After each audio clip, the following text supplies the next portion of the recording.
Página de abertura. Do livro Caminho, Verdade e Vida, psicografado por Francisco Cândido Xavier, pelo Espírito Emmanuel. Número da mensagem: 155. Título: Entre os cristãos. Mas entre vós não será assim. Jesus, Marcos 10, 43. Desde as eras mais remotas, trabalham os agrupamentos religiosos pela obtenção dos favores celestes. Nos tempos mais antigos, recordava-se da providência tão só nas ocasiões dolorosas e graves. Os crentes ofereciam sacrifícios pela felicidade doméstica, quando a enfermidade lhes invadia a casa. As multidões edificavam templos em surgindo calamidades públicas. Deus era compreendido apenas através dos dias felizes. A tempestade purificadora pertencia aos gênios perversos. Cristo, porém, inaugurou uma nova época. A humildade foi o seu caminho, o amor e o trabalho, o seu exemplo, o martírio, a sua palma de vitória. Deixou a compreensão de que entre os seus discípulos o princípio de fé jamais será o da conquista fácil de favores do céu, mas o de esforço ativo pela iluminação própria e pela execução dos desígnios de Deus, através das horas calmas ou tempestuosas da vida. A maior lição do mestre e dos mestres é a de que, ao invés de formularmos votos e sacrifícios convencionais, promessas e ações mecânicas, como a escapar dos deveres que nos competem, constitui-nos obrigação primária entregarmos-nos humildes aos sábios imperativos da providência, submetendo-nos à vontade justa e misericordiosa de Deus, para que sejamos aprimorados em suas mãos. Emmanuel. E agora, a palestra. Irmãos de jornada, vamos dar sequência ao estudo sistematizado de O Livro dos Espíritos, realizado pelo Grupo Espírita Francisco de Assis, através de encontros virtuais que nos unem nesse período de distanciamento social. Na qualidade de estudo sistematizado, é muito bom que se procure acompanhar semanalmente os estudos, na medida em que há uma sequência dos temas, e no caso de O Livro dos Espíritos, de perguntas, organizadas por Allan Kardec de forma sistemática e lógica, facilitando o entendimento dos temas. Assim, nós estamos na segunda das 4 partes do livro, intitulada Do Mundo Espírita ou Mundo dos Espíritos. Essa parte é subdividida em 11 capítulos, que tratam dos seguintes temas: Espíritos, encarnação dos espíritos, volta do espírito extinta a vida corpórea à vida espiritual, pluralidade das existências, considerações sobre a pluralidade das existências, vida espírita, retorno à vida corporal, emancipação da alma, intervenção dos espíritos no mundo corpóreo, ocupações e missões dos espíritos e os 3 reinos. Hoje nós vamos estudar as questões 160 a 162 do capítulo 3, que trata da volta do espírito extinta a vida corpórea à vida espiritual. Especificamente, os temas relacionados ao subtítulo Separação da Alma e do Corpo. Kardec, então, na questão 160, indaga dos espíritos. O espírito se encontra imediatamente com os que conheceu na Terra e que morreram antes dele? E os espíritos esclarecem. Sim, conforme a afeição que lhes votava e a que lhes consagravam. Muitas vezes aqueles seus conhecidos o vêm receber à entrada do mundo dos espíritos e o ajudam a desligar-se das faixas da matéria. Encontra-se também com muitos dos que conheceu e perdeu de vista durante a vida terrena. Vê os que estão na erraticidade e vai visitar os que se encontram encarnados.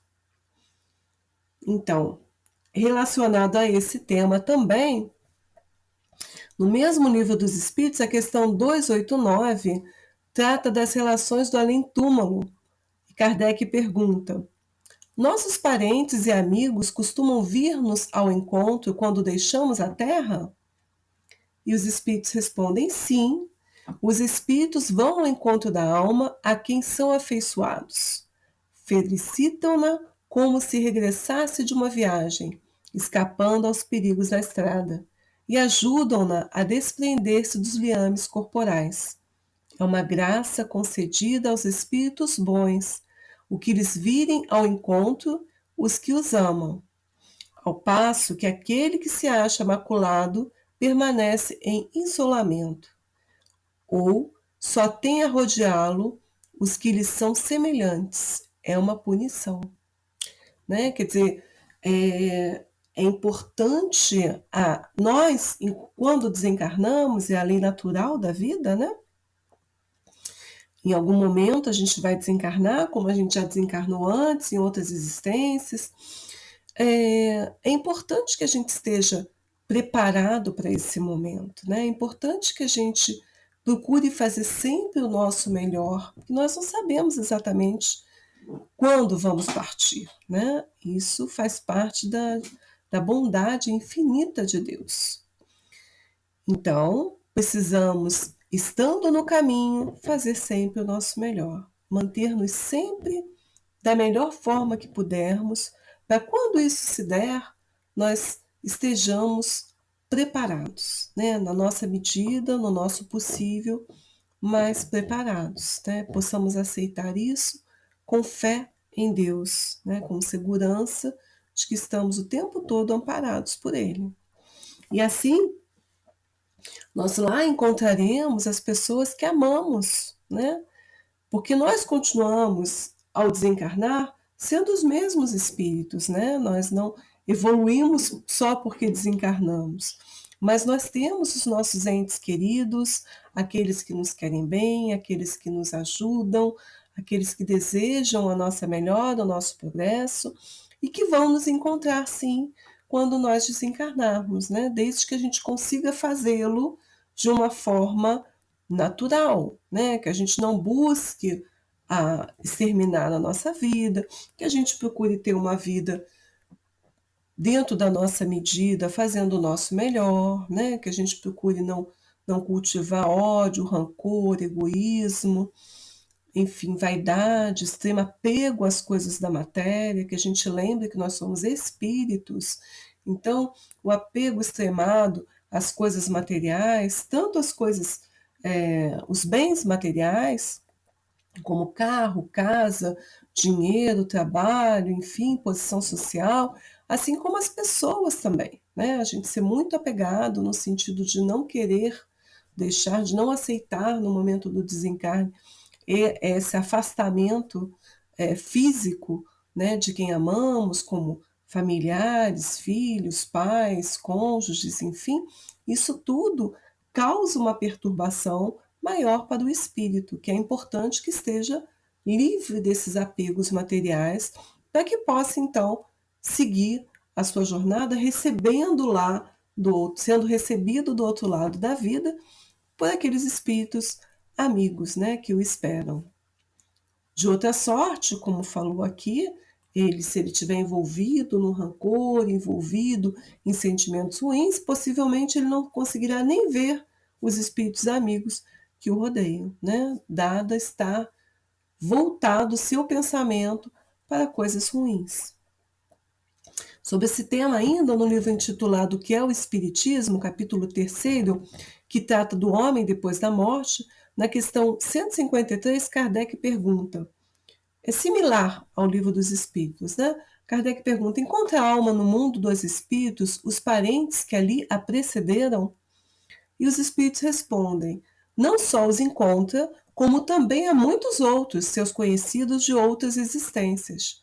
Geralmente, aqueles que mais a amam vêm recebê-la à sua chegada ao mundo espiritual e ajudam-na a desprender-se dos laços terrenos.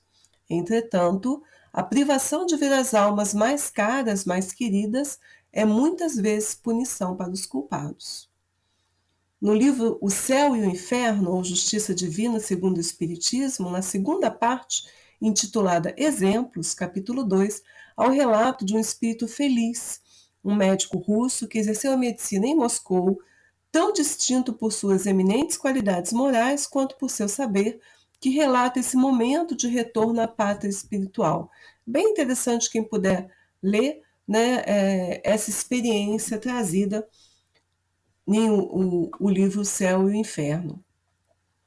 Na Revista Espírita, também de 1860, as edições de maio, outubro e novembro, e no ano de 1981, as edições de fevereiro e maio, também tratam do tema com dissertações e ensinamentos sobre a matéria. Tá bom? Bem, na questão 161, Kardec questiona, em caso de morte violenta e acidental, quando os órgãos ainda se não enfraqueceram em consequência da idade ou das moléstias, a separação da alma e a cessação da vida ocorrem simultaneamente? Os espíritos respondem, geralmente sim. Mas, em todos os casos, muito breve é o instante que medeia entre uma e outra, ou seja, entre a separação da alma do corpo e a cessação da vida. Então, a gente vai, de novo, buscar uma outra questão no mesmo livro dos Espíritos, que trata do tema semelhante a esse, né, dentro desse contexto. É a questão 546, né? Está lá no capítulo 9 da intervenção dos espíritos no mundo corporal, os espíritos durante os combates. É o subtítulo. Kardec pergunta, no tumulto dos combates, que se passa com os espíritos dos que sucumbem?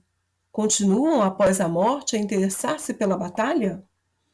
E os espíritos respondem, alguns continuam a interessar-se, outros se afastam. Dá-se nos combates o que ocorre em todos os casos de morte violenta. No primeiro momento, o espírito fica surpreendido e como que atordoado. Julga não estar morto. Parece-lhe que ainda toma parte da ação. Só pouco a pouco a realidade lhe surge, né? Aquela perturbação que a gente estuda que efetivamente acontece, variando, é claro, ao infinito, entre a evolução dos espíritos, né? Mas é natural essa perturbação inicial até se perceber de fato no mundo dos espíritos. No mesmo livro, O Céu e o Inferno, Justiça Divina, segundo o Espiritismo, segunda parte que trata dos exemplos, tal qual eu relatei antes, capítulo 1, lá na passagem, a passagem tem lá, para a gente também é um exemplo, tem um outro no capítulo 6º, também dos exemplos, trata de criminosos arrependidos, especificamente o caso de Verger, o assassino do arcebispo de Paris. É interessante quem puder ler também esses casos concretos. Bom, a última questão de hoje é a questão 162, que Kardec pergunta, após a decapitação, por exemplo, conserva o homem por alguns instantes a consciência de si mesmo? E os espíritos respondem, não raro a conserva durante alguns minutos, até que a vida orgânica se tenha extinguido completamente. Mas, frequentemente, a apreensão da morte, o receio, o medo, lhe faz perder aquela consciência antes do momento do suplício. Trata-se aqui da consciência que o supliciado pode ter de si mesmo, como homem e por intermédio dos órgãos, e não como espírito. Se não perdeu essa consciência antes do suplício, pode conservá-la por alguns breves instantes. Ela cessa necessariamente com a vida orgânica do cérebro, o que não quer dizer que o perispírito esteja inteiramente separado do corpo. Ao contrário, em todos os casos de morte violenta, quando a morte não resulta da extinção gradual das forças vitais, mas tenazes são os laços que prendem o corpo ao perispírito e, portanto, mais lento o desprendimento incompleto. A gente muitas vezes reclama de uma doença que vai enfraquecendo o nosso corpo, do nosso ente querido, dos nossos entes amados, e espiritualmente, muito possivelmente, isso seja uma dádiva, Uma forma da gente ir aos poucos se desligando, aos poucos tendo essa passagem, esse preparo de passagem, tanto para nós, enquanto encarnados, quanto para aqueles que nos amam e vão se preparando para esse momentâneo afastamento, Então, a gente, sem conhecer, precisa sempre acreditar na generosidade, na bondade infinita que Deus nos tem por nós, em todo o amor infinito que Ele envolve o nosso ser o tempo todo. Então, lá no livro de Novo Céu e Inferno, A Justiça Divina segundo o Espiritismo, sempre na segunda parte que trata dos exemplos, tem outros exemplos de criminosos arrependidos, Lamer e Verger. Interessante se vocês tiverem oportunidade de ler. Para finalizar, eu vou ler um trechinho, só para dar vontade de vocês continuarem depois lendo, estudando, A gente aprende muito com o exemplo do outro, não por acaso vivemos em sociedade, não para que nós apontemos o erro do irmão, porque nós temos os nossos, muitas vezes mais graves, e quanto maior o nosso conhecimento, maior a nossa responsabilidade.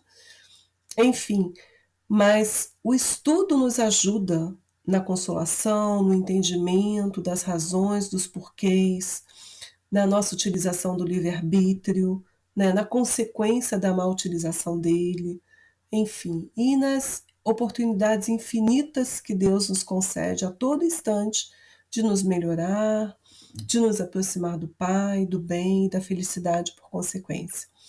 Então, aquele médico que lá no início eu citei, aquele médico russo, que é um espírito já feliz, A gente ainda está a caminho, mas ele é um espírito feliz, está lá na segunda parte do livro Céu e Inferno. Ele fala assim, no iniciozinho, ele é questionado, ele foi evocado por uma médium, e ela pergunta para ele, o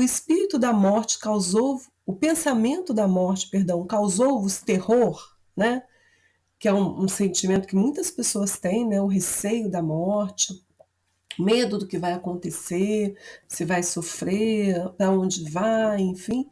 Nós temos a dádiva, enquanto espíritas, de sabermos que a vida continua, A gente não vai dar saltos, não vai ter grandes mudanças do que a gente vivencia.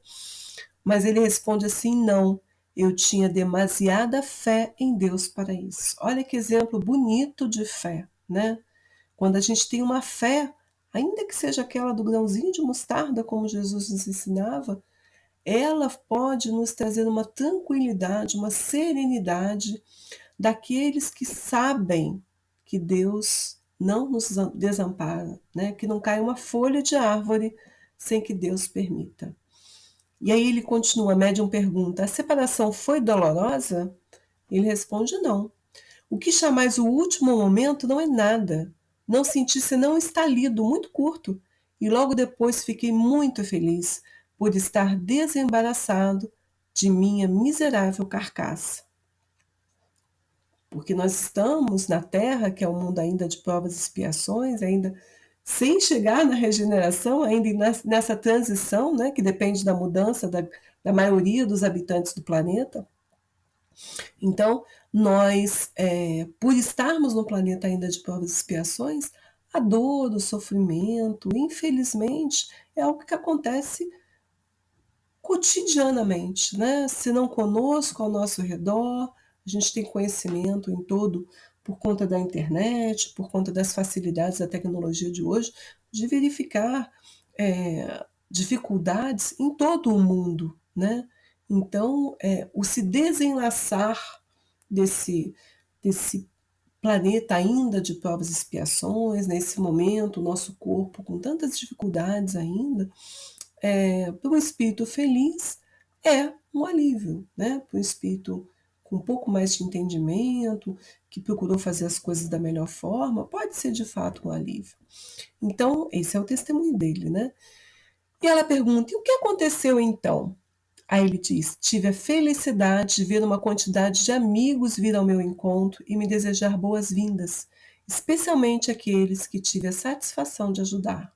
Olha que alegria, né? Então, bem, quer dizer, a oportunidade, né? A gente tem a oportunidade o tempo todo de aprender, de se melhorar, de se reformar intimamente. Então, a leitura nos ajuda, né? E esse testemunho e tantos outros que eu sugiro que leiam, que vocês possam ler na íntegra, nos, nos, nos inspiram a buscar a nossa melhora, né? Então, assim, pedindo a Deus Pai que nos fortaleça na fé para que possamos viver da melhor forma, fazendo todo o bem que pudermos, buscando vencer as nossas más tendências, perdoando as ofensas e os ofensores, evitando o julgamento do próximo, pois estamos todos a caminho, aprendendo que possamos exercitar o amor, a generosidade, a paciência e o nosso melhor sempre, sem comparação, né, com o outro, cada um no seu momento, cada um na sua possibilidade, de forma que quando chegar a nossa hora de retornar à pátria espiritual, possamos estar em paz com a nossa consciência. E se quem amamos nos preceder nesse momento, né, nesse retorno à pátria espiritual, que possamos manter nossa fé firme e inabalável de que Deus, que tudo sabe, está cuidando de nós a todo instante e não desampara